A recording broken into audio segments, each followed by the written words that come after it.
आज आपण मान सहित सेयार करी कलिया कलिया नरम सुआदिया घोरा मंडार रेसिपी जहाँ को बनैबा बहुत सहज खाइबा को बहुत कलिया नरम सुआदिया होता है। साधारण मंडा पिठा अपेक्षा यार प्रस्तुति प्रणाली मध्य टिके नियारा होता है।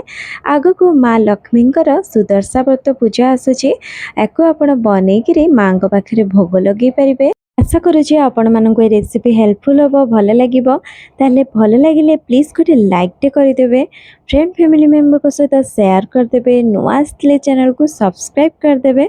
बनईकि खाइले केमिति लागिला मते कमेंट माध्यम जणा को भूलिबेनी। ताले डेरी न करी चलंतु देखि नबा यार प्रस्तुति प्रणाली। ए मंडा पिठाटी को बनवाई प्रथमे तैयारी करनबा चलंतु नड़ियार पुर। तो से मु हाफ कप नहीं जाइए गुड़। लो फ्लेम रे कढ़ई बसैकिना गुड़टा को टिके मेल्ट करनेबी। तापरे एठी गोटे मीडियम साइज रो नड़िया नहीं आउ ताकू कोरिकिना मु एथिरे दे दोछि आउ एको भल्लो भाबरे मिक्स करिनेबे। आउ एबे एथिरे दे दोछि घर तैयारी छेना। अल्प क्वांटिटी रो खीर थिला तो मु सेति अल्प ही छेना एथिरे ऐड करछि। आपण अधिक कम आपण हिसाब रे करि परिबे। छेना एठी ऑप्शनल अछि, आपण चाहिले पक्के परिबे नहल तो पूरा स्किप करके खाली नड़िया रे मध्य बनै परिबे। किंतु छेना पकेले टेस्टटा बहुत बढ़िया आसीताय। पूजा टाइम रे बनौछन तो टिके पकांतु बहुत बढ़िया लागिबो। आउ एबे इथिरे 5-6टी गोलमरिच को गुंड करकिना दे दोछि। बहुत बढ़िया फ्लेवर आउ टेस्ट आसीबो। आउ बास्ना बैंकिना एठी दे दोछि 2टी गुजराती को छेचिकी बहुत बढ़िया बास्नाटा या द्वारा आसी थाए। आउ एबे इथिरे किछि चेरी दे दोछि। मो पाखरे चेरी किछि थिला तो इथिरे ऐड कर दोछि। कलरफुल देखा जिवो ता सहित टेस्ट मध्ये बहुत बढ़िया आसीबो। चेरी रहिला पूरा ऑप्शनल, आपण चाहिले पक्के परिबे नहल तो स्किप करि परिबे।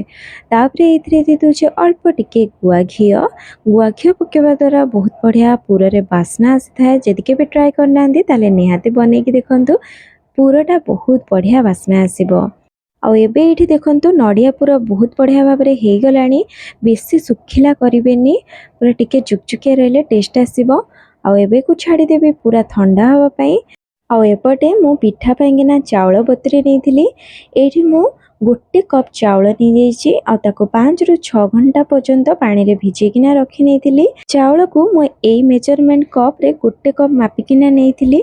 आपण पाखरे जदि एमती मेजरमेंट कप नहीं ताले गोटे गिन्ना किंबा गोटे ग्लास सेट करंतु। सेइथिरे मापिके आपण सब जिंस नियंतु, पिठा पूरा परफेक्ट बनिबो। एबे बतरे चाउल को मु बाटिकिना चिकन करके नहीं आसीबी। चाउल बाटिया कि ना मो से कप रे मापिकी 1 कप पानी नहीं किंतु सबु देबिनी। अल्प टिके पानी देकिना एको चिकन करके बाटिकी नहीं आसीबे। बेसी पानी देले चिकन हबनी, खदड़ा हो जिवो। तो अल्प पानी देके आपण बाटंतु पूरा चिकन हेकी बाटी हबो। एठी देखंतु केते चिकन हेकी बाटी हे जाइछि चाउल। आ एभली बाटी हेले पिठाटी पूरा कलिया नरम सुआदिया बनिबो।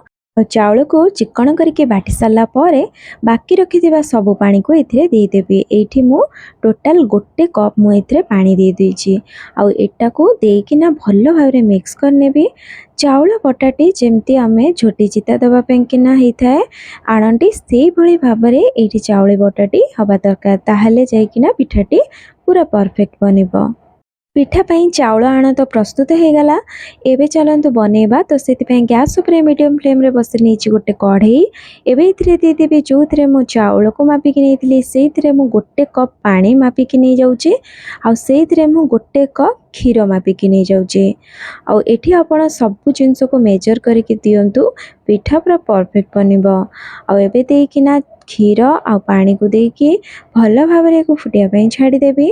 ता सहित एथिरे दे देबी गोटे छोट चामच गुआ घी। बहुत बढ़िया बास्ना आसीबो पिठारे।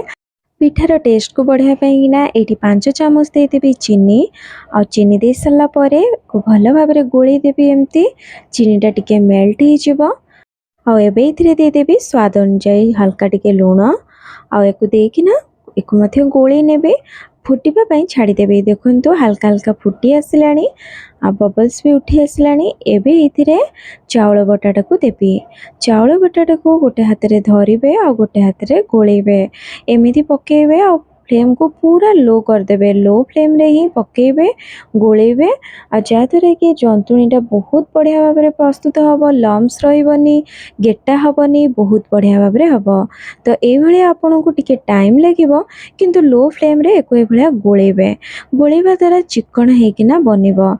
आउ ये घोरा मंडाटीर प्रस्तुति प्रणाली टिके नियारा कहीं एको बिल्कुल भी सिझा ही न थाए। एमती जंतुणीबे जदि आपण लो फ्लेम रे ताहले देखिबे बहुत बढ़िया भाव में सब जंतुणी सिझी जीव आउ बहुत बढ़िया पिठा बनिब। तेणु जेहेतु ये पिठाटी को सिझा जाएनी भल कि आपण लो फ्लेम रे जंतिबे। एठी देखंतु जंतुणी प्रस्तुत हे आसलाणी। आउ केमिति हेला जानिबे देखिबे कढ़ाई छाड़ी आसुथबो। एठी देखंतु जंतुणी केते चिकन हेछि आ कढ़ाई छाड़ी आसुछि, जानिबे एठी जंतुणी बहुत बढ़िया भाव में हे गलाणी। तेणु जेमिति मु कहिली सेही भली भाव में आपण टाइम टिके नेकिना भल भाव में जंतुणीटा प्रस्तुत करिवे। जंतुणी जेमिति करिवे सेमिति पिठाटी मध्य स्वाद लागिबो। एठी एबे जंतुणी प्रस्तुत हो जाइछि, चलंतु पिठा तैयारी करिबा। तो एठी गरम गरम ही पिठा तैयारी करिया पड़िबो। साधारण मंडा भलिया हल्का ठंडा हबाकू देबेनी, नहले सेट हबा आरंभ हो जिवो। जेहेतु पिठाटी को सिझा हबनी तेणु एमती गरम गरम पानी हाथ होइकी बनैया पे पड़िबो। तो एठी मो पूरा पानी आ जंतुणी सबू नहीं आसेछि। आ एबे पानी हाथ टिके हे जिवे आ किछि जंतुणी को एमती मो हाथ रे नेबी। जेहेतु गरम गरम थिबो तो हाथ रे भल कि पानी लगेकिना करिवे। आ एठी ए भलिया गोल करिकिना एमती चेप्टा आकार रे करनेबी। ए भली भाव रे मु ए भली 2-3टा बनै नेबी। ए भली गोल करिकिना चेप्टा करिकिना तापरे मु एथिरे पूरा देबी। पूरा एठी मु भल कि टिके दउछि, बहुत बढ़िया टेस्ट आस्ता है। पिठा भितरे पूरा भरिकी रहिले तो ये मु पूरा को ये देदेवी। तापरे सेम से भाया गोल करिकिना पानी हाथ होकिना चेप्टा करिकिना ता ऊपर एमती देकिना पानी हाथ होकिना ये साइड साइड गुड़ाक टिके टिके साइज करदेबी। आउ पिठार आकार देदेबी। दुई पट को एमती जोड़ीकिना पानी हाथ देदेबे। पिठा बनाया किना जेहेतु जल्दी बनाया पड़ो गरम गरम, तो आपण कहार साहाय्य मध्य नहींकिना बनै पारिबे। तो ये मो 3टी पिठा बनै नेली। से भली भाव में मो बाकी तक सबू पिठा बनै नेबी। आउ एठी देखंतु मो एठी सबू पिठा गढ़ी नेइछि। एबे को गोटे पूजा प्लेट को काढ़ी नहीं आसबी। आउ ऊपर किछि नड़ियार पूरा दे देबी, जहाँ द्वारा देखिया पई मध्य सुंदर लागिबो। एबे को मां को पाखरे भोग लगे नेबी। देखिले तो केते सुंदर और सहज भाव में पिठा गढ़ी गला। बहुत कलिया बहुत सुआदिया पिठा बनिबो। तेणु वीडियो रे दिया सब छोट छोट टिप्स को फॉलो करके बनातु, पिठा पूरा परफेक्ट बनिबो। आ सुदशा व्रतरे मां पाखरे भोग लगातु बनैकी। ताहले रहिले पुणी आसिबे एक नुआ रेसिपी सहित। समस्ते भले रुहंतु, खुशी रुहंतु। धन्यवाद। जय जगन्नाथ।